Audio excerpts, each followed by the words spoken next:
Para sa akin, round body is a blessing. Yung reading makinig kahit wala kang happy ending. Dahil hindi naman lahat ay may karamay kapag sobrang gulo ng isipan. Kaya kung meron kang kaibigang ganyan, huwag mo nang pakawalan. Walang mintis na kahit 2 a.m. sagot agad kahit papuyat yan, inaantok at naiinis.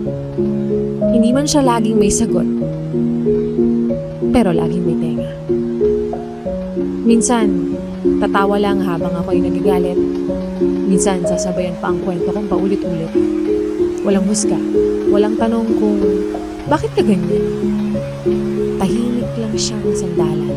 Tapos ayun, parang biglang yung pakiramdam mo gumagaan. Yung bigat ng loob, unti-unting nawawalang dahan-dahan. Walang reseta, walang bayad, pero parang therapy.